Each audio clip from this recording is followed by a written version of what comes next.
Sa parole est la même. En tout temps, en toute saison, sa parole est la même.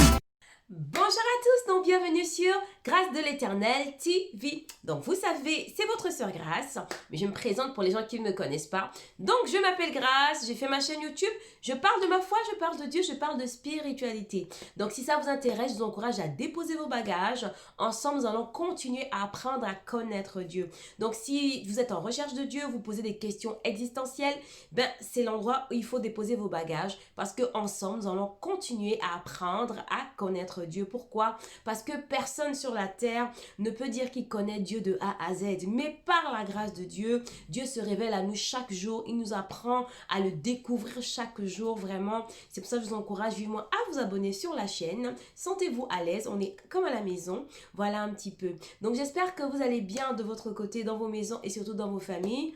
Moi de mon côté, je vais bien. J'ai été très enrhumée quand même. Je ne sais pas si vous le captez dans la voix, mais j'ai été quand même assez enrhumée ces derniers temps. Par la grâce de Dieu, je vais mieux. Alors, vous connaissez la règle sur la chaîne.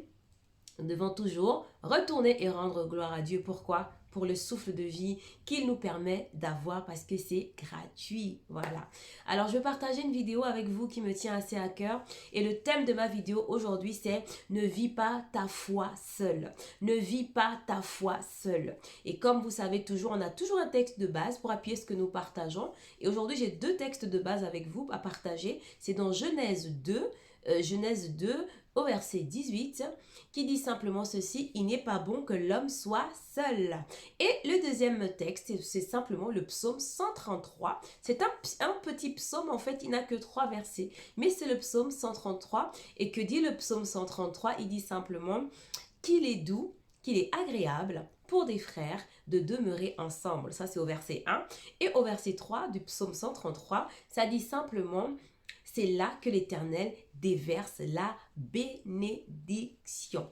Voilà, donc il n'est pas bon que l'homme soit seul. Ne vis pas ta foi seul. Et à travers les deux textes que je veux partager avec vous, je vous communique en fait simplement quelle est la pensée de Dieu. Parce que vous savez, pour toute situation, Dieu a une pensée. Dieu a une opinion sur toutes les situations, même sur tous les événements que nous pouvons voir actuellement dans le monde. Dieu a une opinion, Dieu a une pensée. Et pour pouvoir connaître et comprendre la pensée de Dieu, c'est simplement en lisant la parole de Dieu.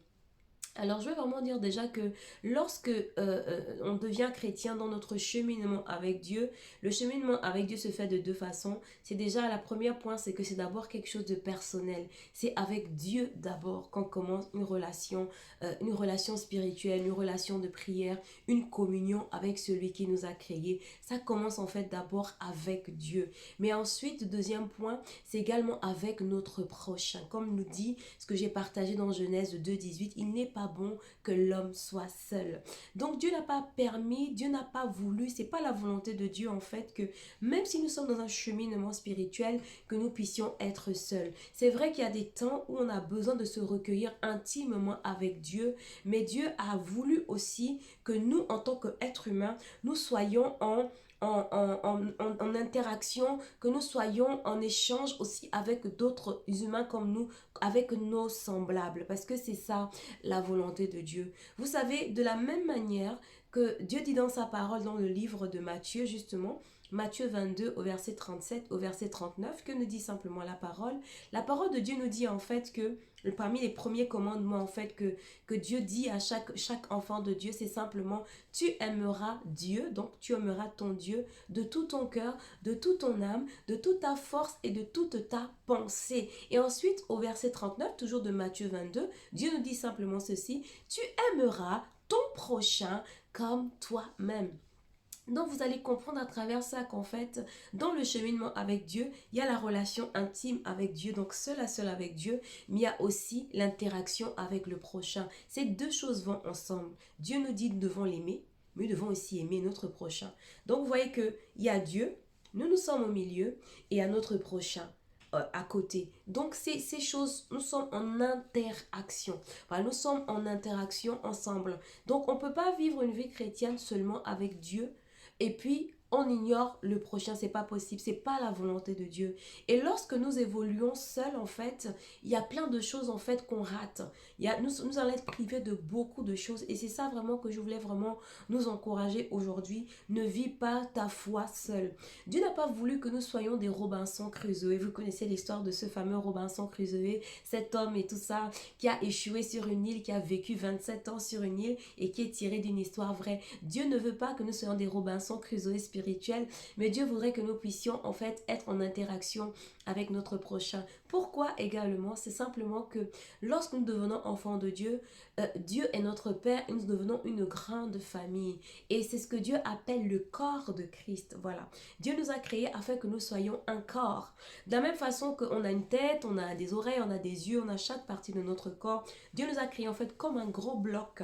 Et Dieu nous a créés de manière à ce que nous soyons interdépendants. Nous dépendons des uns des autres. Dieu n'a pas permis que un homme puisse se suffire seul. Aucun homme ne peut se suffire seul. De la même façon qu'il est fallu nos parents, notre papa et notre maman, que nous puissions arriver sur terre. On a eu besoin d'eux pour être là. L'homme ne se fait pas seul. L'homme se fait, c'est vrai, avec Dieu, mais aussi avec notre prochain. Voilà. Et donc, Dieu a permis que nous soyons un corps de manière que nous soyons interdépendants. Et qu'est-ce que Dieu a encore fait? C'est qu'il n'a pas permis qu'un seul homme ait toutes les capacités possibles en fait. Parce que si Dieu avait permis qu'un seul homme ait toutes les capacités possibles, ça n'aurait pas concordé avec sa volonté de ce que il n'est pas bon que l'homme soit seul. C'est-à-dire que Dieu a mis par exemple des choses en nous, mais il n'a pas tout mis en nous, de telle sorte que ce dont on a besoin va se trouver chez notre prochain. Et ce qui est dans la vie de notre prochain, nous aussi nous en aurons besoin. Donc nous sommes interdépendants. De la même façon qu'un corps aura besoin de la bouche pour manger, de la même façon aussi la bouche aura besoin du corps pour fonctionner. Donc c'est comme ça que Dieu a permis, c'est comme ça que Dieu a voulu que les choses se fassent. Donc on ne peut pas évoluer dans sa marche chrétienne tout seul. Et je répète encore, c'est vrai, on a besoin de cette intimité avec Dieu, mais on a aussi besoin de notre prochain. Il y a Dieu, il y a nous au milieu et il y a notre prochain. Alors quel est l'avantage en fait? Quel est l'avantage que Dieu a permis que nous puissions gagner lorsque nous sommes en interaction avec les autres, lorsque par exemple nous retrouvons par exemple une communauté chrétienne, nous nous rassemblons avec des personnes qui ont la même conception, la même vision, qui ont les mêmes aspirations que nous, notamment d'aimer Dieu, de vouloir s'approcher de Dieu, de vouloir apprendre à prier. Mais c'est que à travers les bénéfices, la première des bénéfices, c'est simplement de pouvoir apprendre à connaître la parole de Dieu. Parce que ce que je veux partager avec vous aussi, c'est que tout ce que Dieu fait est bon et toute chose a une utilité. Tout ce que Dieu a créé, c'est pour un but. Et lorsque, par exemple, nous nous retrouvons dans une communauté, par exemple, que ce soit en termes d'église, essentiellement église, bâtiment, ou alors un rassemblement de chrétiens, ben c'est simplement pour déjà apprendre à connaître la parole de Dieu. C'est pour pouvoir rencontrer des pasteurs, pour pouvoir apporter la parole de Dieu, parce que Dieu a tout fait pour un but. Et si Dieu, par exemple, a suscité des pasteurs, etc., c'est pour un but, c'est qu'ils ont un rôle dans la vie des personnes. C'est-à-dire, même si à la maison, nous lisons notre Bible, nous comprenons la Bible par l'aide du Saint-Esprit, nous avons également aussi besoin des pasteurs pour nous apporter la parole de Dieu. Parce que comme je dis, on ne sait pas tout. La Bible nous dit aussi que nous connaissons en partie, nous prophétisons en partie. Et il y a une connaissance de Dieu que j'ai, mais que toi tu n'as pas. Toi aussi tu as une facette, une connaissance de Dieu que tu as, mais que moi j'ai pas, mais dont j'ai besoin. Mais ce n'est que lorsque nous allons être ensemble que nous allons pouvoir nous compléter et pouvoir grandir et nous édifier. De la même façon aussi qu'il y a des aspects que les hommes de Dieu, notamment les pasteurs, ont que toi tu n'as pas lorsque par exemple tu lis ta Bible tout seul à la maison. Et surtout, je veux que tu puisses retenir, c'est que tout ce que Dieu fait est bon et tout ce que Dieu a fait fait à un but. Donc, les leaders spirituels, les pasteurs, etc., c'est des personnes que Dieu positionne dans les rassemblements. C'est des personnes que vous ne pouvez pas rencontrer lorsque vous êtes seul chez vous. Mais lorsque vous allez dans une communauté ou rencontrer des personnes ou d'autres en échange, vous rencontrerez en fait ces leaders et qui vont pouvoir vous apporter la parole, vous expliquer peut-être les choses comme vous ne connaissez pas. Le deuxième point, c'est que l'avantage en fait des rassemblements, ne pas vivre sa foi seul, c'est que Dieu permet que vous puissiez avoir une famille. Le rassemblement des saints, c'est simplement une famille. Voilà, Dieu est celui qui donne une famille à ceux qui n'en avaient pas. À travers la communion, vous pouvez rencontrer des pères, des mères, des frères, des sœurs. Dieu permet ça, qui est cette communion fraternelle. Si vous lisez la Bible, vous allez voir que dans le livre des Actes des Apôtres, mais les chrétiens de cette époque se rassemblaient et ils partageaient tout ensemble. Vous savez, il y a une force et une puissance dans l'unité et dans la communauté comme pas possible. Et Dieu permet en fait à travers ça que nous puissions rencontrer une famille. Voilà, c'est très important. L'autre point également de l'avantage de ne pas vivre sa foi seule et de rassembler également, c'est que nous allons apprendre à développer nos talents. Vous savez, comme j'ai dit, Dieu n'a jamais tout mis dans une personne, mais Dieu a mis des dons et des talents en chacun d'entre nous. Et la pensée de Dieu, c'est que les talents que nous recevons de Dieu, les capacités que nous recevons de Dieu ne servent pas pour nous en fait. Ce que nous recevons sert à notre prochain. La Bible déclare que les dons que nous avons reçus servent à l'édification commune. Vous allez voir par exemple, je vous donne un exemple par exemple d'un manguier. Vous avez le manguier, il est beau, il est grand, etc. Et à un moment donné, il y a les mangues, des bonnes grosses mangues juteuses, etc. Pulpeuses comme on les aime. Mais est-ce que le manguier va manger ces mangues? Il ne va pas les manger. C'est les autres qui vont venir cueillir. Ben, c'est comme ça que Dieu fait les choses, a voulu que les choses soient. C'est-à-dire que les dons que nous avons reçus servent aux autres. Mais lorsque tu vis isolé, ce que tu as reçu, tu ne peux pas le donner. Et vice-versa en fait. Et lorsque nous nous retrouvons ensemble, c'est pour pouvoir s'édifier. Ce que j'ai reçu, je te le donne. Ce que tu as reçu, tu me le donnes. Et c'est comme ça que nous apprenons à grandir. À travers également ça, nous apprenons à nous connaître. Et à travers également le rassemblement des saints, le fait de ne pas vivre sa foi seul, tu vas développer encore plus tes talents. Parce que plus tu travailles quelque chose, plus tu deviens excellent. Et un autre des avantages du fait de ne pas vivre sa foi seul, c'est également que à travers le rassemblement des saints, tu apprendras à développer le caractère de Christ. Le caractère. Parce que Dieu nous appelle à lui ressembler. Je vous donne un exemple. Par exemple, je vous parle de moi. J'ai beaucoup servi dans tout ce qui est communauté chrétienne, etc. Et j'ai essentiellement servi dans le domaine de la musique. Parce que je suis aussi chantre. C'est-à-dire je chante pour Dieu. Et il y avait quelque chose en moi que Dieu voulait travailler. Et donc Dieu s'est servi en fait de la chorale ou du groupe musical pour travailler mon caractère. Parce que avant, j'étais quelqu'un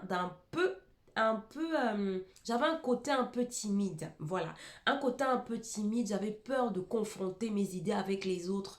Et ça, c'est quelque chose que Dieu voulait que je puisse retirer en moi.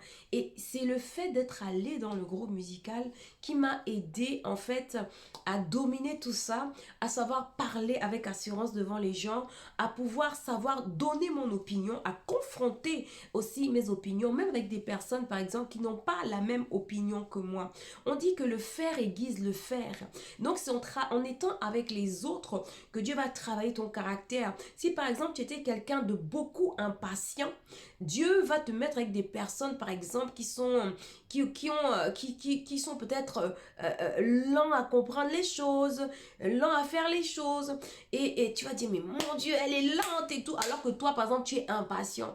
Mais tu verras que le Seigneur à travers ces expériences, Dieu va travailler ton caractère, il va te donner la patience. Ou alors si tu manquais d'amour, le fait d'être en interaction avec les autres, Dieu va travailler ton caractère, Dieu va t'apprendre à avoir beaucoup d'amour, ou Dieu va t'aider à avoir de la tolérance vis-à-vis de ton prochain. D'ailleurs, la parole de Dieu nous dit que ceux qui sont forts spirituellement doivent pouvoir soutenir ceux qui sont faibles. Et si nous trouvons quelqu'un qui a fait une erreur, mais la Bible nous demande quoi? Dieu nous demande de corriger notre frère, notre sœur avec amour. Mais pour arriver à cette dimension de reprendre, de corriger les gens avec amour, mais c'est en étant avec les autres en fait. Donc le fait de ne pas vivre sa foi seul, on découvre une famille, on apprend à connaître la parole de Dieu à travers les pasteurs, on donne notre talent aux autres parce que c'est une bénédiction pour les autres, on façonne notre talent, Dieu à travers l'interaction avec les autres, Dieu travaille notre caractère. Les bénédictions sont tellement abondantes et le psaume 133 l'illustre encore en disant quoi? Qu'il est doux. Il est agréable pour des frères de demeurer ensemble parce que c'est là que Dieu donne la bénédiction. Donc il y a une bénédiction particulière que nous recevons encore lorsque nous prions, lorsque nous nous rassemblons avec les autres, lorsque nous ne vivons pas comme des Robinson Crusoe, lorsque nous ne vivons pas à part, mais que nous allons également dans une communauté ou que nous échangeons également avec d'autres personnes qui partagent les mêmes visions, la même valeur, la même conviction de pouvoir suivre et prier Dieu. Voilà un petit peu. Et vraiment, je veux vous encourager à ne pas vous priver de la grâce de Dieu. Vous voyez par exemple, si vous lisez bien la Bible, vous allez voir également que dans le livre des Actes des Apôtres, les disciples étaient rassemblés ensemble. Ils partageaient tout ensemble. Ils partageaient tout ensemble. Donc, il y a une force dans l'unité. Par exemple, tu peux être malade. Tu peux être malade. T'as pas la force de ranger ta maison. Mais tu peux avoir des frères et des sœurs qui peuvent venir t'aider à t'occuper de tes enfants lorsque tu es malade. À t'aider à ranger ta maison. Il y a plein d'autres avantages en fait que tu ne peux pas avoir lorsque tu es tout seul. Donc, la Bible nous dit, il n'est pas bon que l'homme soit seul. Après, ce que je veux partager également, deuxième point, c'est les précautions. C'est vrai que nous sommes dans des temps assez spéciaux et ce que je veux dire aussi, c'est que avant de pouvoir retrouver ou chercher à avoir une communauté ou d'autres personnes qui partagent les mêmes valeurs, il est très très important de prier avant. Voilà, c'est vrai qu'il y a des bénédictions lorsqu'on se retrouve avec d'autres personnes, mais il est très très très très très très très important de prier avant de faire quoi que ce soit.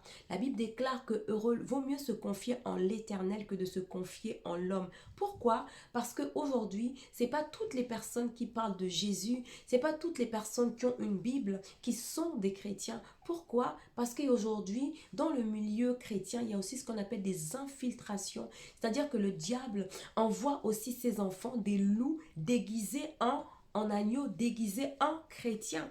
Et c'est pas parce que quelqu'un dit chrétien qu'il est chrétien. C'est pourquoi il est très important, je vous encourage beaucoup à prier avant, à demander à Dieu de vous orienter vers soit une bonne église, une bonne assemblée ou une autre, ou des frères et sœurs, parce qu'il n'y a pas que l'église. Il peut y avoir des pasteurs qui sont pas des vrais pasteurs, des rassemblements chrétiens qui ne sont pas des vrais rassemblements chrétiens, des chrétiens qui ne sont pas des chrétiens. Donc il est très très important de demander à Dieu dans la prière de vous orienter avant de prendre quelconque décision, avant de de chercher une assemblée, avant d'avoir un certain pasteur, ou avant d'avoir ou de rejoindre par exemple des frères et des sœurs, toujours prier avant et attendre l'aval de Dieu, parce que la Bible déclare que heureux l'homme, béni soit plutôt celui qui vient au nom du Seigneur. C'est-à-dire que les vraies personnes qui viennent de Dieu seront forcément des bénédictions pour vous. Une vraie assemblée, un vrai pasteur,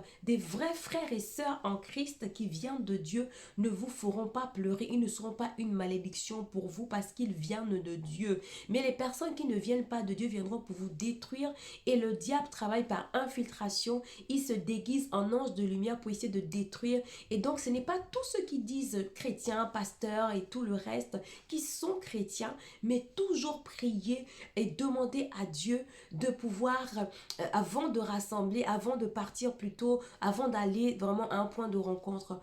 Et encore une fois, c'est ça que je voulais vraiment partager avec vous. Et vous pouvez vous servir par exemple du psaume 23 pour pouvoir prier dans ce sens. Le psaume 23 dit simplement: l'Éternel est mon berger, je ne manquerai de rien. Il me conduit dans de verts pâturages près des les eaux paisibles. C'est-à-dire que lorsque c'est Dieu qui te conduit, il va te conduire forcément au bon endroit, dans le bon rassemblement, avec le bon pasteur, avec les vrais et les bons frères et sœurs. Parce que ce que Dieu te recommande, ce ne sont pas des gens qui vont être une destruction pour toi, mais ça va être des personnes qui vont être d'une bénédiction pour toi. Donc, je voulais vraiment à travers cette vidéo te dire, ne vis pas ta foi seule, mais je t'encourage vraiment à pouvoir retrouver ou avoir également un temps de partage avec d'autres personnes, avec d'autres, une assemblée ou quelque autre chose, mais ne vis pas ta foi seule, parce qu'il y a plein de bénédictions dont tu pourras te priver. Et surtout, avant de faire toute chose, prie, demande à Dieu le discernement. Voilà, vraiment, c'est ça que je voulais vraiment partager avec vous. J'espère que vous apprécierez la vidéo. Que Dieu vous garde, que Dieu vous bénisse. Et surtout, je vous dis à une prochaine vidéo. Il est le même, sa parole est la même. En tout temps, toute saison, sa parole est la même.